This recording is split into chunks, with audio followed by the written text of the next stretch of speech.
Tyler pensait avoir réussi à humilier le nouveau en lui crachant au visage devant tout le monde, mais il n'en avait aucune idée. Elia était une ceinture noire, entraînée à rester calme sous pression. Le premier jour d'Elia Garner au collège de Lincoln Ridge ne s'était pas exactement déroulé comme il avait imaginé. Le soleil du matin brillait juste au-dessus des trottoirs fissurés de Fresno, en Californie, et l'air conservait encore un peu de fraîcheur de la nuit, avant que sa mère ne le dépose avec un sourire chaleureux. Après une main qui effleurait doucement sa nuque avant de sortir de la voiture, il ajusta son sac à dos, prit une grande inspiration et se dirigea vers le bâtiment principal, feignant de ne pas remarquer les escaliers. Le nouveau avait toujours le même air, comme s'il venait d'atterrir d'une autre planète.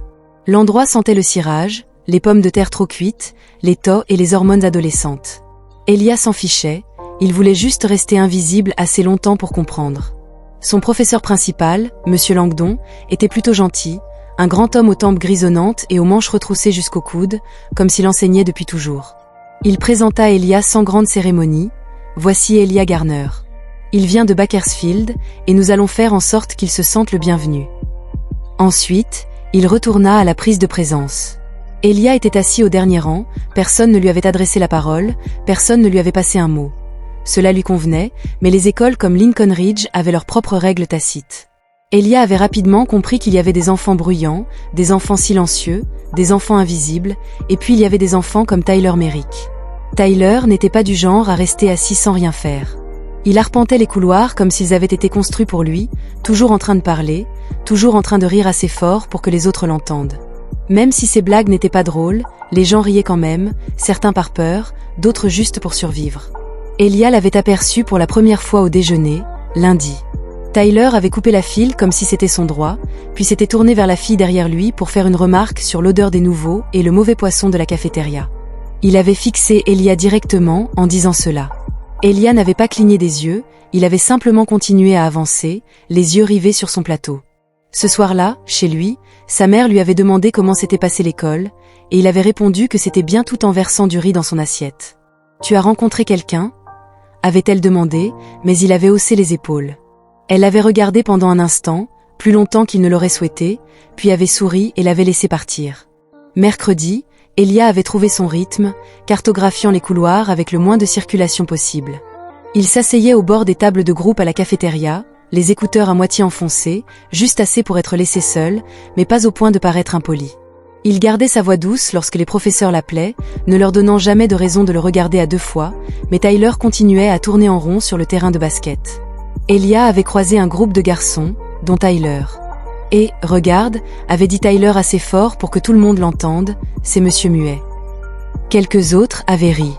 Elia s'était arrêté, s'était tourné vers lui, prêt à dire quelque chose, calme comme l'eau. Tyler avait arboré un sourire narquois, se demandant simplement si Elia était brisé ou s'il avait juste peur de parler. Elia l'avait fixé un instant, puis avait répondu, ni l'un ni l'autre, avant de s'éloigner. Tyler n'aimait pas cela. Il aimait le contrôle, il aimait les réactions, et Elia ne lui en donnait pas une qui le menaçait. Mais Tyler n'avait pas encore fini, il n'avait tout simplement pas compris jusqu'où il irait. Jeudi matin, l'air autour d'Elia commençait à changer, sans qu'il ait fait quoi que ce soit de spécial. Pas de grands discours, pas de mouvement tape à l'œil, mais les gens le regardaient maintenant. Quelques enfants avaient été témoins de ce moment sur le terrain de basket. La façon dont Elia se tenait là, calme et imperturbable, fixant Tyler, n'était pas celle d'une personne effrayée. C'était le genre de regard qui faisait que Tyler se sentait plus petit qu'il ne le souhaitait et qui le rendait agité. Elia avait gym au deuxième cours. Il faisait des exercices en binôme, des pompes, des abdominaux, des relais de sprint lorsque l'entraîneur Ziegler leur avait demandé de se mettre en binôme. La plupart des enfants avaient couru vers leurs amis. Elia s'était dirigé vers les gradins, attendant les restes. Tyler avait vu sa chance et s'était approché d'Elia, les bras tendus, se moquant de lui. « Associe-toi à moi », avait dit Tyler, le nouveau, en souriant. Elia avait croisé son regard. « Je vais bien. Oh non, toi et moi, nous allons être les meilleurs amis du monde », avait rétorqué Tyler en lui donnant une tape sur l'épaule, un peu trop forte. L'entraîneur avait regardé mais n'avait rien dit, pensant probablement qu'ils étaient juste des garçons. L'entraînement avait commencé, abdominaux, pompes, sprint. Tyler avait transformé chaque mouvement en jeu, ajoutant une gifle ici, une poussée là. Elia n'avait pas réagi une seule fois. Mais Tyler observait, cherchant des fissures, puis arriva le relais. Tyler se tenait derrière Elia, attendant de lui taper dans la main alors qu'il revenait plus vite du cône. Tortue, avait-il crié. Elia ne l'avait même pas regardé. Il avait tapoté le cône. Le cône était revenu et avait frappé Tyler d'un coup sec. Tyler avait frappé sa main plus fort que nécessaire, puis avait trébuché volontairement en disant assez fort pour que tout le monde l'entende. Il a les doigts de beurre et ne peut probablement pas tenir un crayon droit. Personne n'avait ri cette fois. Après le cours, Elia était resté pour lasser ses chaussures.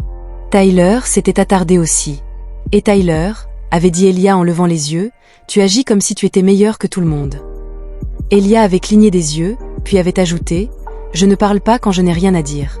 Ça vaut la peine d'être dit. » Tyler s'était approché, trop près de lui, l'appelant idiot. Elia n'avait pas bronché. « Je dis que tu parles trop, ça t'a collé. » On pouvait le voir. Ça avait fait mouche. Tyler avait reculé, mais ses yeux brûlaient. Plus tard dans la journée, la nouvelle avait déjà commencé à circuler sur le campus. Rien de spécifique, juste des murmures. Un enfant qui tenait tête à Tyler, sans dire grand-chose, un enfant qui ne riait pas, ne broncha pas, n'essayait pas de s'intégrer dans le groupe avec les enfants de cet âge. Il remarquait que le pouvoir changeait comme des animaux dans une meute, et Tyler sentit son emprise glisser. Il ne pouvait pas la lâcher. Cet après-midi-là, juste avant le déjeuner, Elia était entré dans la cafétéria et avait trouvé sa table habituelle à moitié occupée. 3 élèves de 6e y étaient assis, la tête baissée en train de grignoter une pizza. Elia n'avait pas dit un mot. Il s'était simplement assis au bout du banc et avait déballé son sandwich. C'est à ce moment-là que Tyler avait fait son mouvement, s'approchant avec 2 de ses amis, Camden et Diego, tous 2 plus populaires que les autres. Tyler avait frappé le bord de la table avec son plateau, assez fort pour que les élèves de 6e lèvent les yeux et s'éloignent, puis il s'était tourné vers Elia. « Tu sais que j'ai pensé à toi », avait dit Tyler à voix haute en souriant. Elia n'avait rien mâché. « Tu n'es pas meilleur que quiconque ici.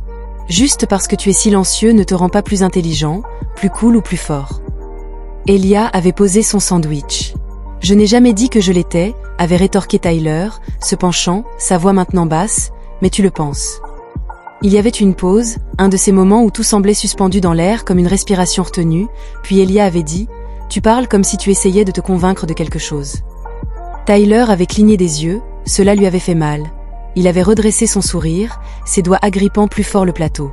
Les gens à proximité commençaient à se retourner, quelques enfants donnaient des coups de coude à leurs amis et les pointaient du doigt, mais Tyler ne cherchait plus les mots.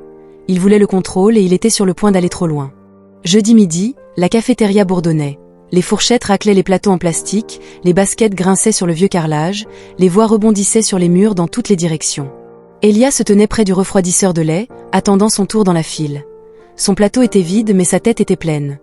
Les résultats des tests de mathématiques, l'entretien d'embauche à temps partiel de sa mère, les nuggets de poulet, il espérait qu'il ne serait pas gelé au milieu.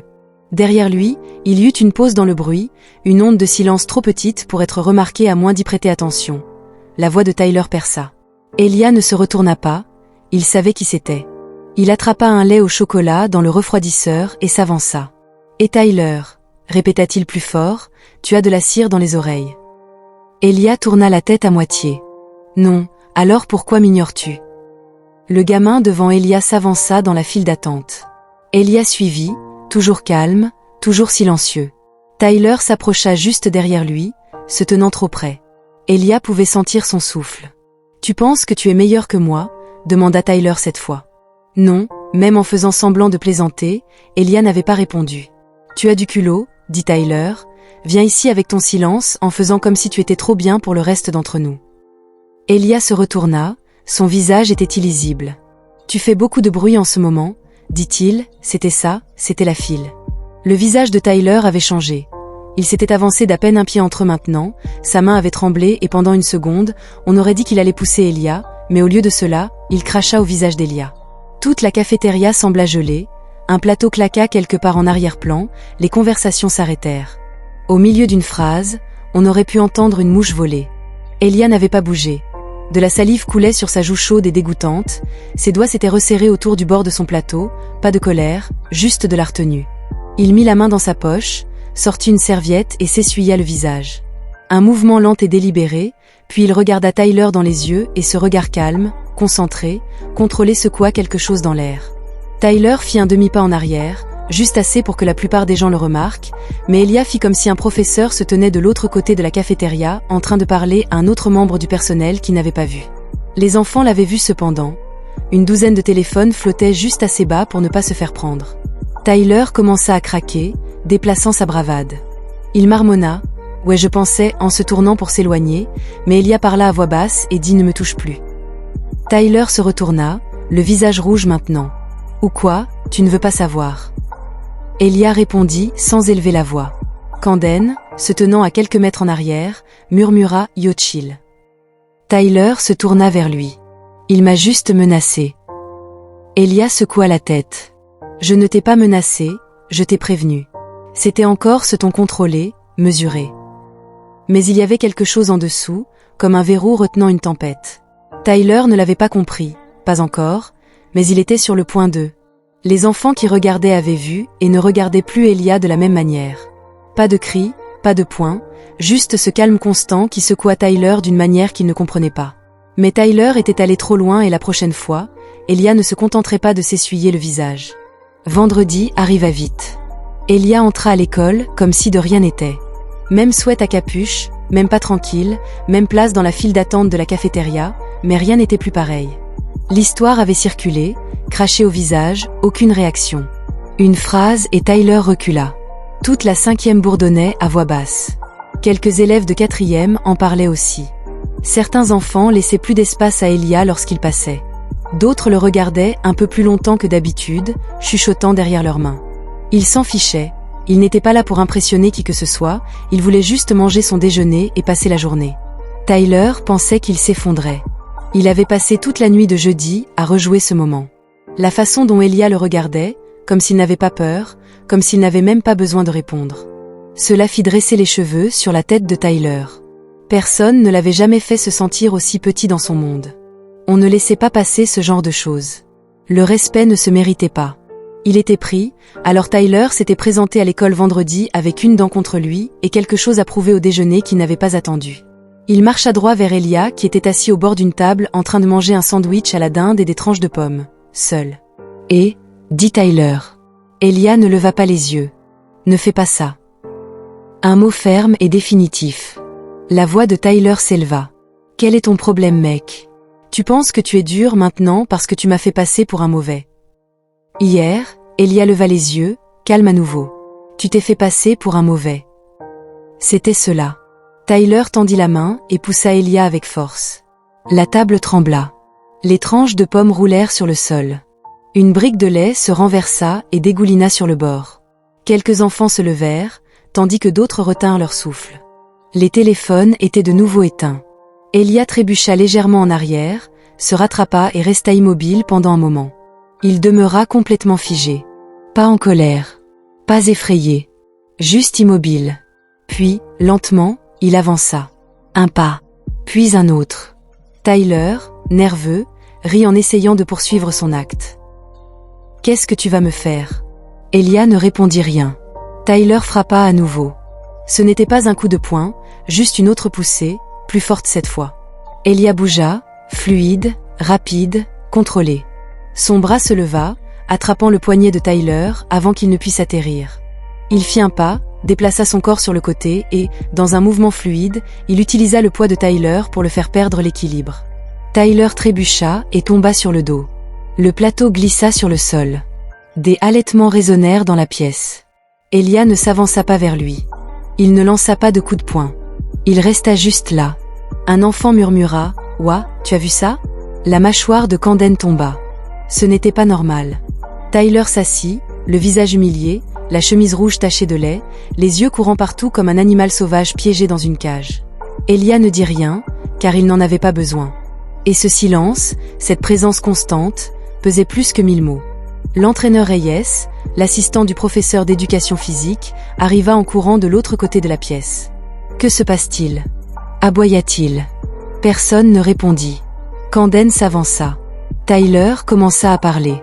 Reyes regarda Elia. « Tu vas bien ?» Elia hocha la tête. Il n'était pas essoufflé, ses mains n'étaient pas serrées, son visage était calme.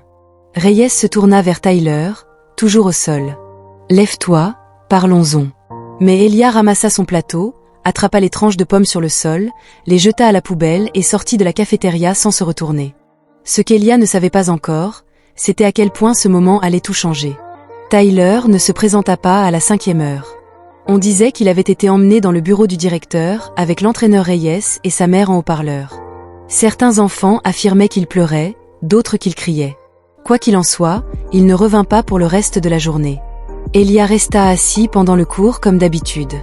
Il prit des notes, répondit quand on l'appelait et n'en parla pas. Personne autour de lui ne le fit non plus. Mais les regards, ces regards silencieux aux yeux écarquillés, en disaient long. À la fin de la journée d'école, la vidéo avait circulé. Quelqu'un à la cafétéria avait filmé toute la scène. Pas seulement la poussée, mais aussi la position, la façon dont Elia se déplaçait, ce changement brusque de poids corporel, la technique. Cela se propagea rapidement. Les discussions de groupe et les textos illuminés bourdonnaient sous les bureaux. Les nouveaux enfants disaient « Un ninja, il ne l'a même pas frappé », comme des mecs tels que Jackie. Mais détends-toi. Ce soir-là, Elia s'assit à la table du dîner avec sa mère. Elle remuait la casserole sur le feu pendant qu'il picorait sa nourriture. « Journée tranquille ?» demanda-t-elle. Elia haussait les épaules. Même chose, comme d'habitude. Mais sa mère avait déjà vu la vidéo. Un des parents de son travail la lui avait transmise avec ce message « De votre fils, Elia ». Elle dit doucement « Tu ne lui as pas fait de mal, n'est-ce pas ?» Il leva les yeux. « Non, madame. » Elle hocha la tête, prit une inspiration et s'assit en face de lui. « Tu ne commences jamais rien. Tu sais que je ne l'ai pas fait. Mais si cela t'arrive et que tu dois y mettre fin, fais-le proprement. » Je l'ai fait. Elle l'étudia une seconde, puis sourit, comme toujours à l'école. Le lendemain matin, Tyler revint, mais quelque chose était différent. Il marchait plus lentement, la tête plus basse et la foule autour de lui était plus clairsemée. Certains des enfants qui le suivaient dans les couloirs gardaient maintenant leur distance. Camden s'assit à une autre table pendant le déjeuner. Même Diego détourna le regard quand Tyler passa. Le pouvoir change rapidement au collège. Elia ne s'en réjouit pas. Il ne le reconnut même pas, mais les enfants remarquèrent qu'une fille du cours de sciences, Grace Whitlow, l'arrêta près des casiers. « Et, tu es vraiment calme. » Il haussait un sourcil. « C'est si bien, c'est rare. » Elle sourit, puis s'en alla. Plus tard dans la journée, pendant la période libre, Tyler entra dans le gymnase où Elia tirait des paniers tout seul. Pendant une seconde, Elia pensa qu'il cherchait peut-être un deuxième round, mais Tyler resta là. « Je ne savais pas, » dit finalement Tyler. « Je ne savais pas ce que tu étais, si tu étais entraîné ou quoi que ce soit. » Elia fit rebondir le ballon une fois. Cela aurait-il changé quelque chose? Tyler ne répondit pas. Après une pause, Elia lui passa le ballon. « Tu veux tirer ou parler ?» Tyler attrapa le ballon et le regarda. Il ne sourit pas, ne plaisanta pas, hocha juste la tête et commença à tirer. Pendant les 5 minutes suivantes, ils ne dirent pas un mot, juste deux enfants sur un terrain échangeant des tirs, respirant le même air calme. Quand la cloche sonna, Tyler rendit le ballon. « Je n'aurais pas dû faire ce que j'ai fait, » dit-il. Elia tenait le ballon dans une main, le regarda puis dit « Tu voulais te sentir plus grand. » « J'ai compris, » dit Tyler en clignant des yeux. « Ouais, je suppose que tu n'as rien à prouver à personne, mec. Tu dois juste arrêter de rabaisser les autres pour te sentir plus grand. » Tyler resta immobile pendant une seconde, puis sortit de la salle de sport sans un mot. Ce n'était pas des excuses, mais c'était quelque chose. Cependant, le plus grand changement n'était pas chez Tyler. C'était dans la façon dont les gens commencèrent à écouter Elia sans qu'il ait besoin de dire grand-chose. Lundi, le nom d'Elia était connu dans tous les couloirs du collège Lincoln Ridge. Non pas parce qu'il parlait fort, ni parce qu'il se battait, mais à cause de la façon dont il se tenait là avec dignité et contrôle, transformant un moment d'humiliation en autorité tranquille. Certains enfants le regardaient avec curiosité, d'autres avec un nouveau genre de respect. Les professeurs qui ne connaissaient pas son nom avant l'appelaient maintenant, non pas pour le tester, mais pour l'engager. Quelques-uns commencèrent même à demander comment ça se passait à la maison. Il n'était plus invisible, mais pas de la manière dont il l'avait craint. Il n'était pas devenu populaire. Elia n'était pas intéressé par la course à l'attention. Mais quand il marchait dans le couloir maintenant, les gens s'écartaient, non pas par peur mais par reconnaissance. Et Tyler, il restait pour lui. Après cela, il ne cessa pas complètement de parler, mais le tranchant dans sa voix s'était émoussé. Il traînait toujours avec Camden et Diego, mais pas aussi près. De temps en temps, ils se croisaient dans le couloir. Elia n'avait jamais changé de cap, Tyler non plus. Mais il n'y avait pas de tension, juste de l'espace. Jeudi après-midi, Monsieur Langdon prit Elia à part après le cours. « J'ai entendu ce qui s'était passé à la cafétéria, dit-il. Elia resta silencieux. Monsieur Langdon fit un petit signe de tête. J'ai aussi entendu comment tu as géré la situation. Elia déplaça son sac à dos sur son épaule. Il ne cherchait pas la bagarre. Je sais que c'est ce qui le fait ressortir. Il regarda Elia dans les yeux. Certaines personnes crient pour être entendues, d'autres ont juste besoin d'un murmure. Elia fit un petit sourire, puis se retourna pour partir. Ce soir-là à la maison, il s'assit sur les marches du porche pendant que sa mère arrosait les plantes en pot près de la fenêtre. « Tu vas bien ?» demanda-t-elle. Il hocha la tête. « Ouais. Tu sembles plus léger. Je pense que les gens me voient enfin, comme vraiment me voir. » Elle sourit. « C'est une bonne chose. » « Ouais, je pense. » Une semaine plus tard, quelque chose de petit mais important se produisit. Un garçon de 6e année nommé Riley était harcelé à l'extérieur de la bibliothèque. 2 enfants plus âgés avaient pris son sac à dos et le jetaient d'avant en arrière. Riley avait l'air paniqué, au bord des larmes. Elia le vit de l'autre côté de la cour. Il ne se précipita pas. Il ne cria pas. Il marcha. Et au moment où les garçons plus âgés le repérèrent approcher, ils s'arrêtèrent. L'un d'eux attrapa le sac en plein vol, le rendit à Riley sans un mot et s'éloigna. Elia fit un signe de tête à Riley, qui cligna des yeux comme s'il venait de voir un super-héros. « Tu vas bien ?» Riley hocha rapidement la tête. « Oui, merci. La prochaine fois, n'attends pas que quelqu'un d'autre intervienne, parle. » J'avais peur. C'est normal d'avoir peur, ne reste pas silencieux à cause de ça. Riley serra son sac à dos contre sa poitrine. « Tu n'as pas peur. » Elia réfléchit à cela. « Je suis entraîné à rester calme, ça aide. » Riley sourit. « Es-tu comme une ceinture noire ?» Elia sourit. « Oui, au 2e degré. » Les yeux de Riley s'écarquillèrent. « Pas question. » Elia s'éloigna sans se retourner. Il n'avait pas besoin que ce moment dure éternellement, il avait juste besoin que Riley s'en souvienne. Parfois, tenir bon ne signifie pas donner un coup de poing. Cela signifie savoir qui vous êtes, même lorsque le monde essaie de vous dire le contraire. Elia ne se battit pas pour un titre, il ne gagna pas pour une foule, il se défendit et, ce faisant, il donna aux autres la permission de faire de même, car la vraie force n'est pas forte, elle est constante, elle est patiente et lorsqu'elle est testée, elle ne bronche pas. Si cette histoire signifie quelque chose pour vous, appuyez sur ce bouton d'abonnement et partagez-la avec quelqu'un qui a besoin de l'entendre.